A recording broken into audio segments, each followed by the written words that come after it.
everyone. Welcome to a special edition of Tunnel Vision. I'm your host, Ryan Abraham, joined alongside Triple Double, Mr. Connor Morrissette. And we have a very special guest. Thanks to House of Victory, Eric Gentry, USC inside linebacker, is joining us. How you doing today, Eric? Good. Feeling good. Everything going good. I guess it's better after a win. You'd rather the close win than a close loss, I guess. Right. Exactly. Well, let everyone know. So Eric's coming to join us thanks to House of Victory. So they've been setting up these interviews every week. I got to talk to his cohort on the defensive side, Jalen Smith, on Thursday. That was a lot of fun. So hopefully you guys can check that out over on our YouTube channel and over at uscfootball.com. But special thanks to House of Victory for setting these up.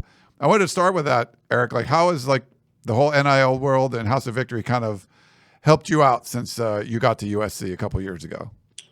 It's been good for sure. Helping me just in general. LA an expensive place, so definitely want to somewhat just be good with that. And then just connection wise, I definitely feel like I've been able to connect with so many people that I wouldn't even imagine I would have connected with before. So I think that's the biggest part to me. Is connection. Is that kind of one of the things being in Los Angeles that just sort of like, I mean, it's like different kind of connections than you could get somewhere else if you're like in a small college town or something. Exactly. Eric, looking at the game yesterday, 50-49, you had a hell of a game, man. Have you ever been a part of something like that? That was one of the highest scoring games I've ever seen. Have you ever played in a game like that before? I feel like the first time we played Utah, my first time last year, like that game was back to back to back. And I feel like how I did last year, I just was really just having fun, just really in a moment, just really in my own world, like, you know, so that's really how it was. I just was really enjoying it overall. So, I mean, you got to embrace the moments of games like that from close games, just like how Arizona was. It was, you got a lot of snaps in that one. When you get to play a little bit more, does it kind of get you get a better feel for the game? Yeah, I just was saying that to a couple of the teammates last week, just being able to get warmed up. You got to get your pass on, got to get your body warm, you know, so it's definitely hard sometimes getting a couple snaps, coming back out, getting a couple snaps. It's hard to get that, like, rhythm going, but I was able to just finally, you know, be able to get some more and more consistent reps in a sense to where the product could, more opportunities in a sense to where the product could just, you know, just make the best of it. After playing single-digit snaps against Colorado and Notre Dame, take me through the preparation, how you stay engaged. Did you know you were going to have a bigger role against Cal the other night, or is that just feel with the coaching staff, like you were playing well, so they rode the hot hand? Just take me through what a week of preparation is and how much you know about whether you're going to play a lot or not. It's really like really just found out off of you know, that Friday. You know, we found out that we would be starting, but it definitely was just the same preparation every week. Honestly, am I freezing? No, you're good. All right. The same preparation, honestly, just every week, just being able to just, I feel like, constantly stack days, stack that time, and just really be ready for when the moment comes. You know, a lot of people work so hard, and then when they time happen, and you know, when the time comes, they too surprised or just too overwhelmed by it or something. So, just really stand down. I really just felt like I said, it's been a humbling experience for sure. So, but it's definitely been good for me. Being in love with the process more, everything else off the field. So that's the part that I really like, to build up to the week, you know, the days into the week going into the game, really, instead of game day. I think that's the difference between me and last year, just being able to every day, how can I be the best of myself today? What can I do for myself? So There was a lot of big plays in the game when you have 99 points scored. I mean, there's a lot going on. I mean, 18 drives, I think, for Cal or USC, and there was a lot of drives in this game. But one of the big plays, and I'm going to put it up on the screen, I want you to walk us through the interception that you had in this one. So what was going on here? I can't even see it. Okay. Well, do you remember the play? Yeah. No, yeah. I remember the play for sure. We had a call. I was supposed to really get the back, and when I seen Melo, you know, he was able to peel the back, so I just dropped in coverage. And after I dropped in coverage, I just turned back in. It really was just to me, it was a a surreal play. I don't even know what happened really, like catching it and everything, but it definitely was just reading the QB eyes. I think that's the biggest thing BO, been teaching us, just making sure we got our eyes on the QB, a lot of times. So being able to read the QB eyes and break and use my wingspan to go grab the ball, really. Yeah, you got that wingspan there. The other play, there was some confusion in the press box who actually made this one, the last one, the 2-point conversion that Jalen Smith ended up plugging away. If you want to talk us through, do you remember what happened on that play?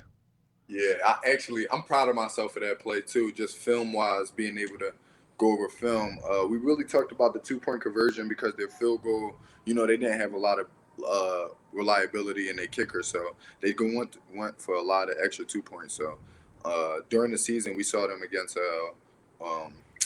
Oregon State, Washington, a couple other teams with just they 2-point plays and the tight end sneak. I really think that's been like the biggest thing for me. Also, just really being able to interpret film and have that, be able to help me in the game.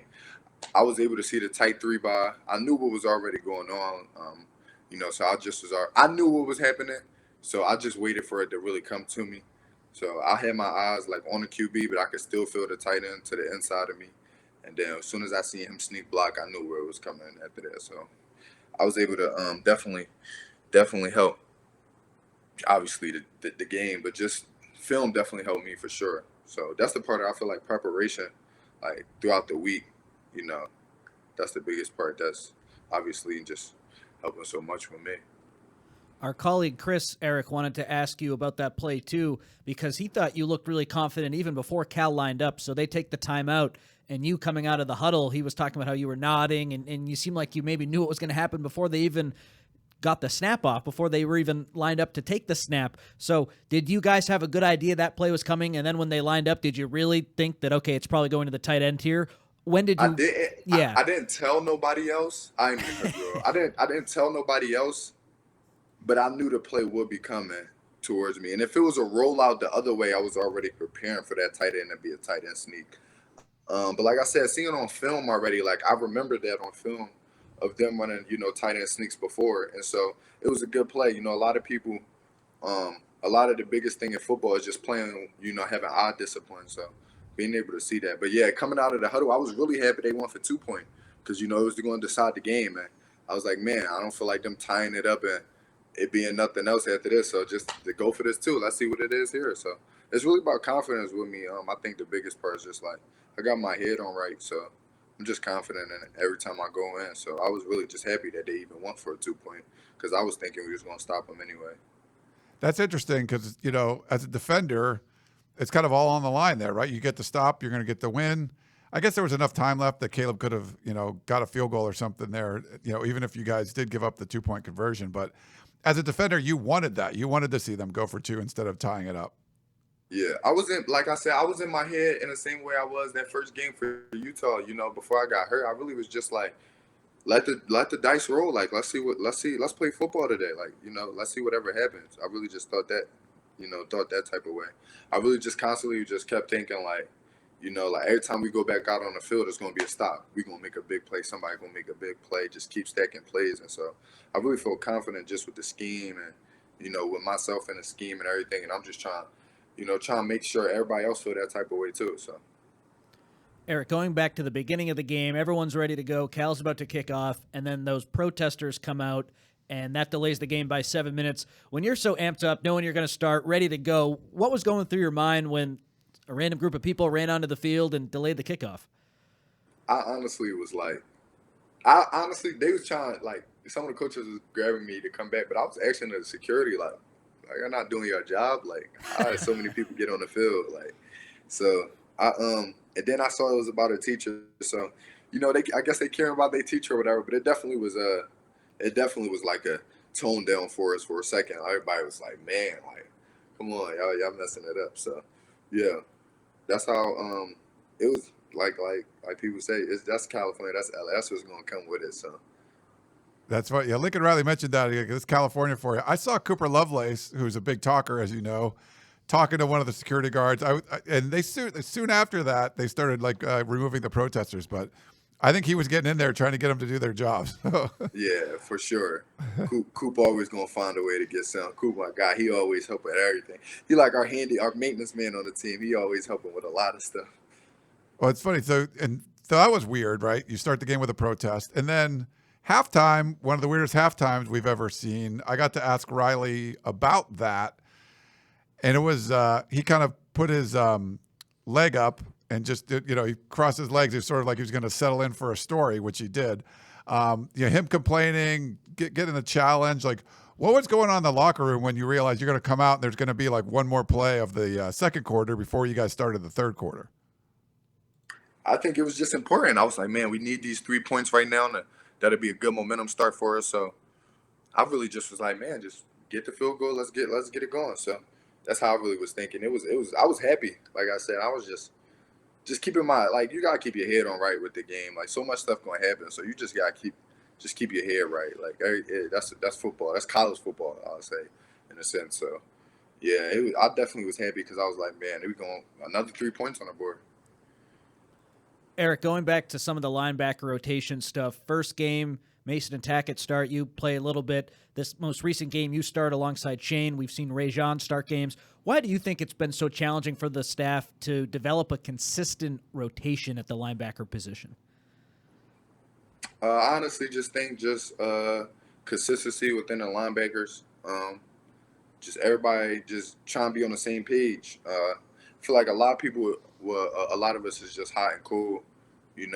Sometimes it'll be hot, it'll be cold, or for each one of us. So I think the issue is just really everybody being on the same page of being a good group, an elite group, and that part of being elite is the consistency part. That's the first step to it. So being able to is everybody can make a flash play every once in a while, but how many times can you consistently do your job and make those flash plays or just make those simple plays? So that's the biggest part. I think a lot of the times, like we said in our interview yesterday, people was just like, do your job. Coach Grinch and Coach Link and Coach Odom just say, do your job. So I think that's what determined the last week. It's just us, just whoever just was doing their job the right way, constantly being consistent the most. And so, we got the go to finally, go and start. So finally was able to happen. You guys have consistently, I mean, comparing last year's defense to this year, it seems like you guys you're able to get more stops. You're making some big plays, not force as many turnovers as last year, but it seems like there's some more quality stops. But when that stop doesn't happen, it seems like there's a lot of explosive plays happening too. Do you kind of feel that there's sort of like this feast or famine thing where, man, that was great stop, but then, we gave up an explosive play? Like, do you guys get that feeling as well? Yeah, definitely. Like, it's a risk reward type of thing. So, yeah, that's really it. Like, I think the biggest part is just like you said, just being consistent. Like, being consistent, really, just being able to just constantly keep doing our job the right way. Because all the big plays, it really be like they show us, like, on our coaches and everybody, they just show us like a lot of big plays, and almost all the big plays is from somebody messing up. So it ain't nobody getting overpowered, just getting thrown out the way. It's just really just people just messing up. So I think that they even went back to last week, like the first two drives, like it's just one person out of their gap, and then that's how it is. So it's definitely a risk reward type of thing with our scheme and everything. So just everybody really got to be on the same page. You mentioned the scheme there, Eric. What's different about this USC defensive scheme compared to the Arizona State one where you were your freshman year of college? Is it more challenging? Just talk about the differences between those two defenses. I definitely feel like it was just I was younger at ASU, so I didn't really always understand the scheme. I was just really playing football. I think me becoming here at SC, I had to get more playing time, so I had to understand more and had to do more. But I understand it for sure. I think a lot of the other guys that come in here too, it's definitely a harder scheme for sure to just like get all the way down pack and different stuff like that. But when you got it, it's good, and that's why I feel like the confident part with it. It's like it's a lot of good rewards that come within the scheme if you just do your job. Like, you just do your job to the best of your ability. So that's really just the main part. It's just everybody doing their job. I feel like at ASU for sure, like I said, me being so much more younger, I didn't really always get in depth with the scheme. I was just trying to make sure I just played my best and just made a play like every time. So definitely thinking like me coming into a bigger role here at SC, I got definitely way more in depth with the scheme and everything.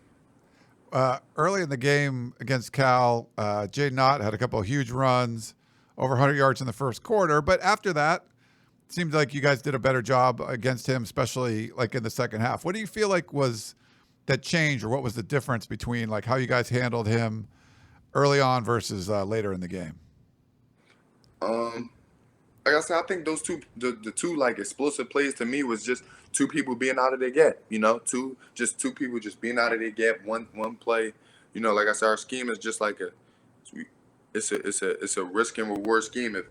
If everybody, I feel like at ASU people could just like be able to cover for one another, but for here it's just like one-on-one. Just win your one-on-one. That's what our coach say. Just win your one-on-one. So if you win your one-on-one, but you go into the wrong gap, that's where it might mess up at. So that's where we just try to make sure everybody right. It's not overall like just people just overpowering us, throwing us out the way. No, it's just one person being out of their gap, and then running backs he a good running back, that was there, so he was able to find a hole and do what he had to do.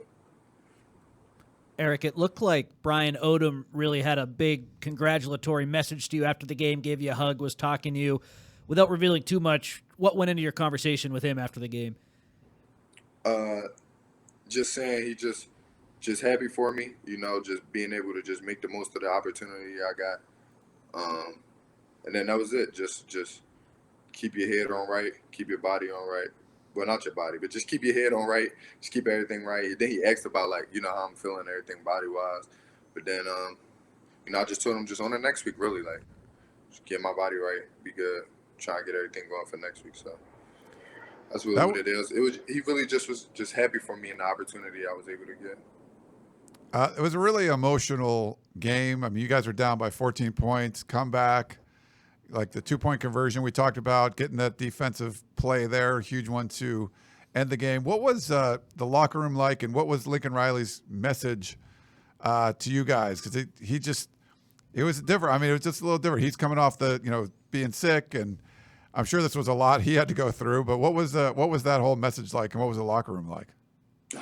He actually got a game ball for all that stuff that he had to overcome himself too. But when you see a coach pushing through a lot, and he honestly had a lot going on for real, you could visibly see it, So I think the message really just was clear, just on to next week, get everything going to next week, but just telling us like we really talk about the mistakes on Monday. That's really what he said. Like we go over our mistakes on Monday, but right now just celebrate the W. Like it's a win. Like not too many. Half of the team, like Coach Gentry always said, like half of the teams in the country lost today. Like y'all was close to being one of them. We was close to being one of them, but we wasn't. So he was like, just keep your head on right, celebrate the win, and just make sure everybody keep each other safe during the weekend. So that's really what it was for.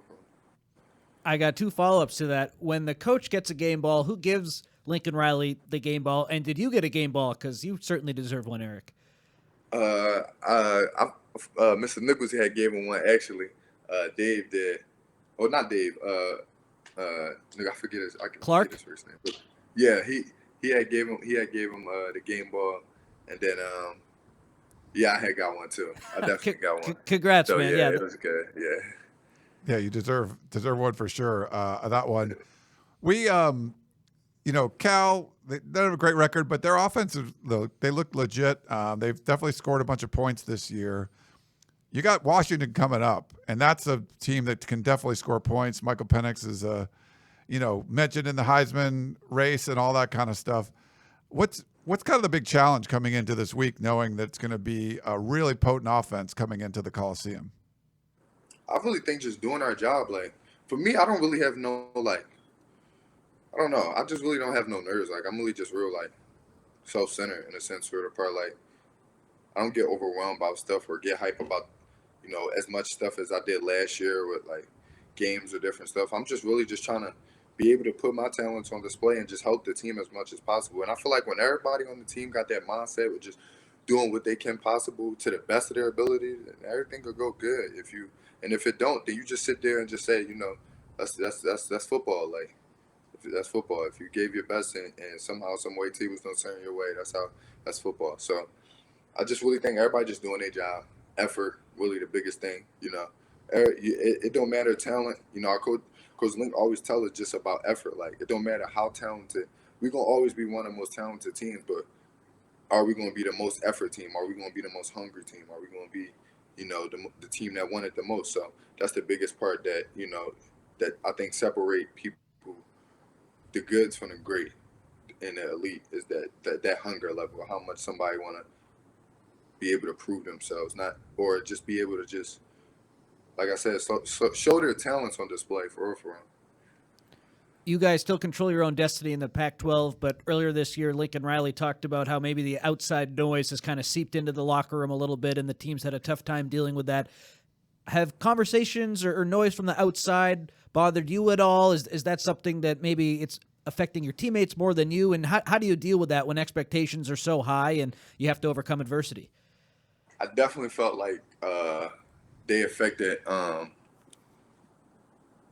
I think the teammates more than me last year. I meant more than me this year. Like, I feel like for me last year, not really affecting, but just seeing comments or whatever. But I was younger last year. I mean, I'm really not bothered by it. I think LA just be able to just make you numb to a lot of stuff, like, in a sense where it's like, you're gonna see a lot of stuff, you're gonna hear a lot of stuff, but it shouldn't bother you. I mean, if you really don't care, like, I really don't care. I barely be on Twitter anyway, so I don't really care too much about what's going on or what people say. So I don't know. I just got my head on right with stuff. Really, I'm really just trying to play football. So I'm not really big on too much of what anybody else say. I'm happy to play football, but I definitely feel like what other people on the team has been that case.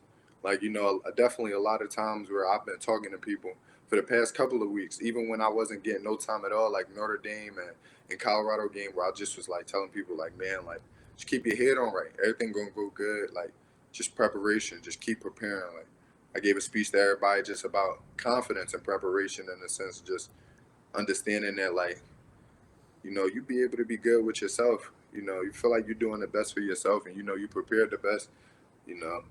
Then you shouldn't be worried about what everybody else got to say.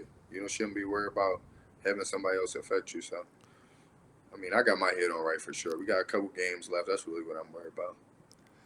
Eric, I think the sunset, you have like no light in there. I don't know if I can play I'll play your Hold on, interception again. You want to turn? Yeah, we'll play his interception just so we can turn a light on in there, because it was like, it's funny. Here we go.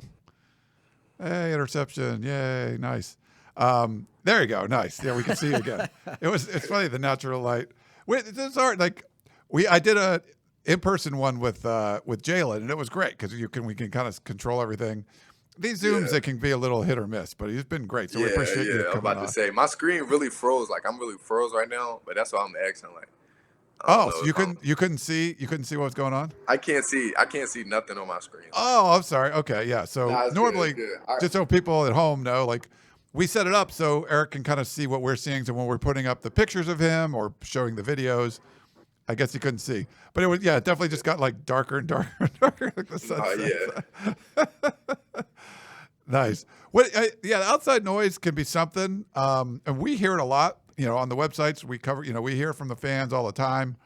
I mean, they're just kind of, I guess, because the year one of Lincoln Riley, to go from 4-8 to 11 wins, I think it just raised expectations for everyone. I don't know what you feel about that. Was that extra pressure on you guys? Do you feel like you're not living up to what the potential could be, or do you still like, hey, there's still a lot left to play for? I mean, what are your kind of thoughts? No, I definitely feel like it's so much more to play for. It's so much more to play for. Even if we got one more game tomorrow, it's another game to play for football. Like, Coach Link told me, like, be grateful for this game when you're healthy enough to play for it, and be grateful for it even more.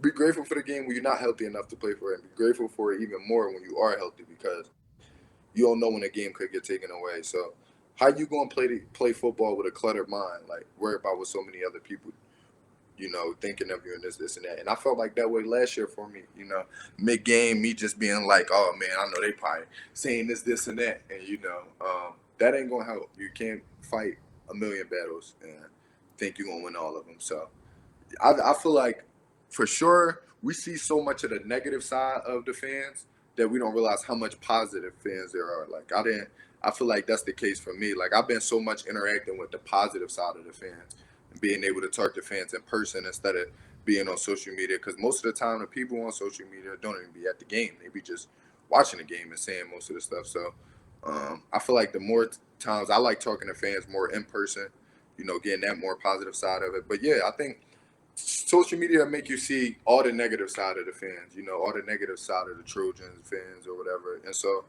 I don't consider the fans fake or whatever, but I really do not care about like what people have to say. Like I talk to fans in person to have my positive interactions in person. Like it don't matter to me what people got to say. They're not here playing at USC. Well, that's a good set. Oh, People say like like an example with like Caleb responding in certain type of ways like that. It'd be like oh, he coming off as arrogant, but it's just people just got a mental clarity for themselves, So some people just want to feel like that person. They want that person to see the stuff on social media. They want that person to acknowledge them in a sense. But if you don't do it and just not let it bother you, like I literally delete Twitter throughout the whole week. So I only then re-download it after the game on Sunday. Like literally, like I always do that. So that's been my plan. I got superstitions in a sense for me for my preparations during the week. So that's been one part of it too, just deleting Twitter throughout the week. Interesting. All right. Well, speaking of fan interaction, we do have some fans on the Peristyle, our message board at uscfootball.com, that had some questions for you. I think they're mostly positive. That's okay.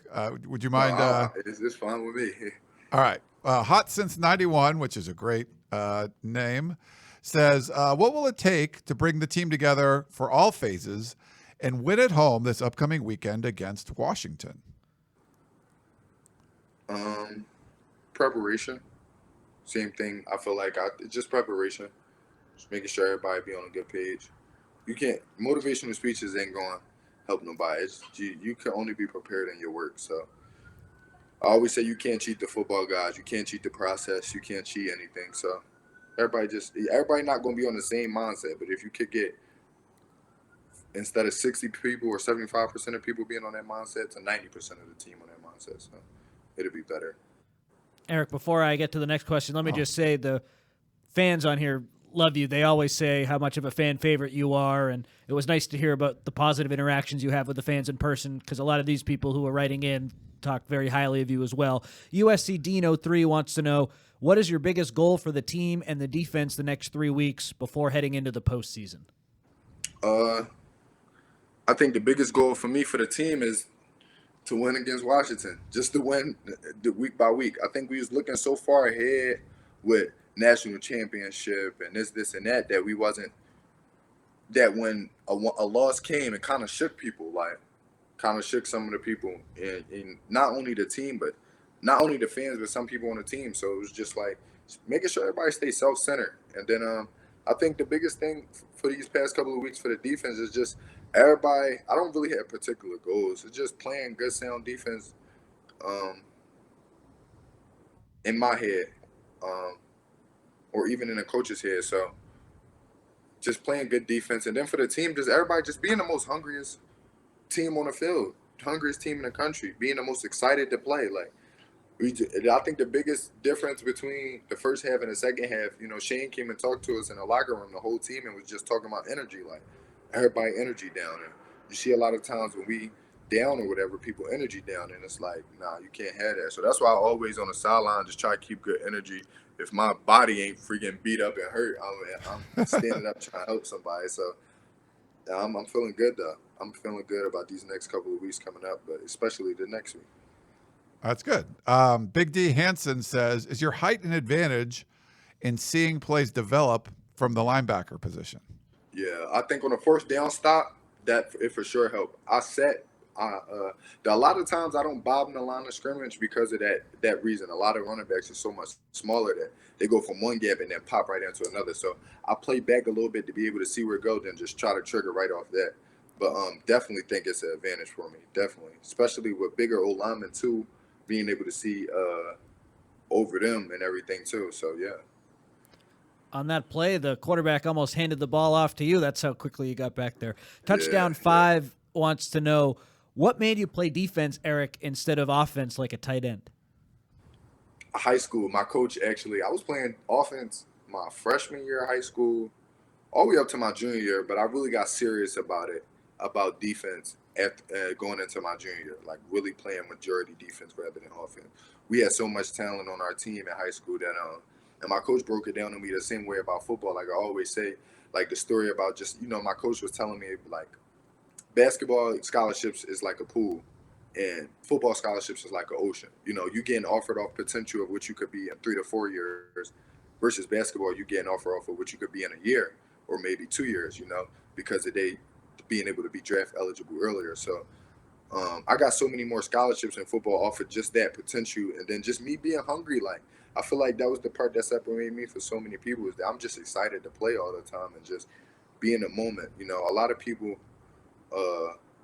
tend to say that you come to LA and lose that, but when you have that and being able to meet around people and just have gratitude, I think the biggest thing with our coaches, they was telling us about gratitude. I know it's off topic, but they was telling us about gratitude and just being in the moment. So back to the question though, yep, football, like my coach just explained it to me, like you'll be able to get way more offers off of potential and everything. So when I finally got to be able to play defense, my first play in JV, I literally played JV my freshman year. My first play, I got an interception for a touchdown. Oh no, I got tackled, and then the next drive or 2 drives later, I got a tip pass, pick six, touchdown. Next play, I was starting on varsity.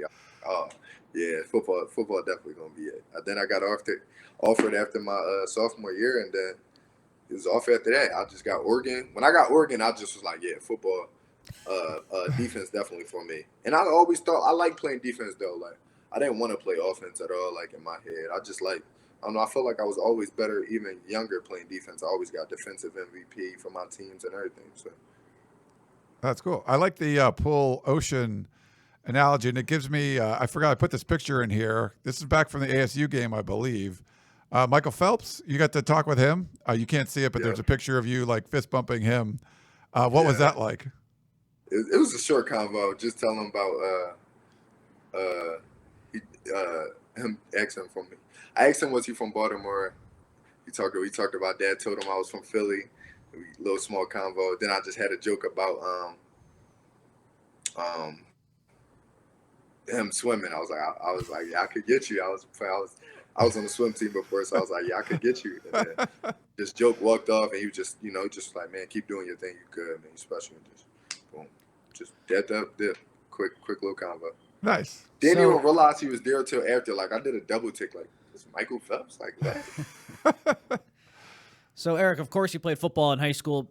Did you also swim and play basketball? Did you play basketball the whole way through? Did you stop playing basketball once you knew football was your path? When did you stop swimming? I'm interested in all the sports you played in high school and what you decided to do as you got older. So I swam when I was young, like when I was real young. And then I stopped swimming probably like 8th grade, like real competitive swimming. And then basketball, I stopped basketball going into my junior year because I got hurt. I hurt my shoulder, and I was getting so many scholarships for football that I was just like, I'm going to take one off season to just focus on just straight football, and just see how it is. Not worry about basketball. And if I do good in football, I was like, all right, I'm going to just, next year, if I want to, I'll go basketball again. But after that, COVID happened and everything. So after that, I was all for football. That off season was, I feel like, the biggest off season or biggest just time of my life, and for the football development, my confidence just skyrocketed. For me, just actually saying, "Oh, I'm different," to me believing in it. Like I'm really different. I could be a unicorn at this. I could really be something nobody ever seen, and different stuff like that. So yeah. Cilantro wants to know, what's the best musical artist out of Philly? I'm gonna say Meek for sure. Okay. But if not, if R&B goes R&B, I say Music Soul Child. You know Okay. what that is. I don't know that one. Okay. But I'm an old guy, so. Cilantro had another one too. Eric, who's the toughest cover in practice on the offensive side of the ball, and why? Zach, of course. because he's Zach. Zach is hella fast. Yeah, Zach. Really. Yeah. When I'm ever guarding Zach 1-on-1, it'd be good too. I got a lot of clips of me and Zach going at it 1-on-1. But yeah, Zach for sure. If you get like a good rep in practice, do you ask for, hey, can I have that clip for, for the Instagram or something? Yeah. Is there anyone else Definitely. close, Eric? Because Cilantro, I cut off the question. He said except for except for Zach, and I wasn't sure if you were going to say Zach, so I just wanted it open to everyone. It's funny you said that. Oh yeah. Anyone else come to mind too? Besides Zach, even though he might redshirting, Jacoby Lane is really good. Jacoby Lane is good, man. And when the ball is in the air, I think he's gonna catch it every time. Like some way, somehow.